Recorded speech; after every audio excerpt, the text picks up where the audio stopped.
বাংলাদেশি বংশোদ্ভূত footballer Zain হাকিমকে কেন দানবীয় ফুটবলার বা মনস্টার ফুটবলার বলা হয়, চলুন একটু দেখাই আপনাদেরকে। সাথে এই লোকটা ফিনিশিং এ কতটা দক্ষ সেটা একটু বোঝানোর চেষ্টা করব। এই ফ্রেমে জায়ানকে এখনো দেখা যাচ্ছে না। মিডফিল্ডাররা এখানে বল উইন করবে বিপক্ষ দল থেকে। লাল জার্সি পরা দলটা হচ্ছে জায়ানের। এই যে এখানে মিডফিল্ড থেকে বল উইন করার পরে এই ফুটবলারের কাছে যাবে এবং সে একটা লম্বা পাস বাড়াবে সামনে থাকা জায়ান হাকিমের কাছে। আর বলটাও যেভাবে জায়ানের কাছে যাচ্ছে সেটাও দেখাচ্ছি। এই যে এখানে ড্যাম্বেলের মতো মাথা নিচু করে দাঁড়িয়ে থাকা ফুটবলারই হচ্ছে জায়ান।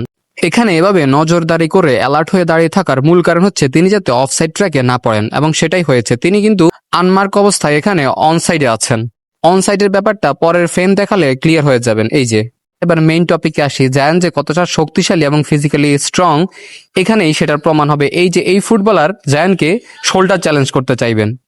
মোটামুটি ফুটবল যারা দেখেন তারা জানেন যে শোল্ডার চ্যালেঞ্জ আসলে গ্রহণযোগ্য, এটাতে খুব একটা ফাউল ধরা হয় না, যে যাকে বিট করতে পারে।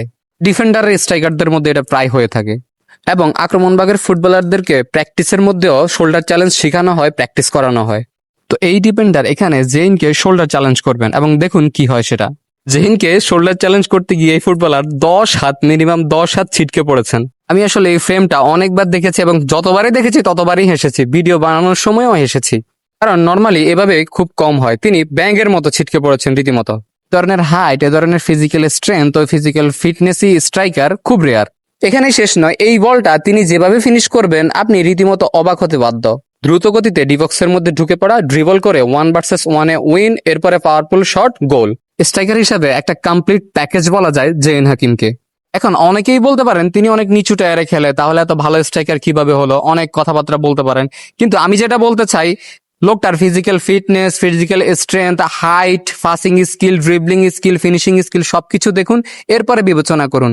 আর তিনি বেশ কয়েক বছর আগেই ইংল্যান্ডের ফোর্থ টায়ার একটা ক্লাবের রেগুলার স্ট্রাইকার ছিলেন। ব্যক্তিগত কারণে, তার ফ্যামিলিগত কারণে এবং তিনি ইনজুরির কারণে খেলা থেকে দূরে সরে গিয়েছেন।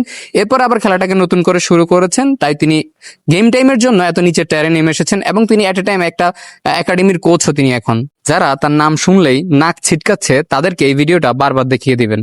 আর জাস্ট একবার ইমেজিন করুন যে এই গোল মেশিন যখন বাংলাদেশের নাম্বার 9 জার্সি গায়ে স্ট্রাইকার হিসাবে খেলবেন, তখন বাংলাদেশের ফুটবলের জন্য কতটা বেনিফিশিয়াল হবেন।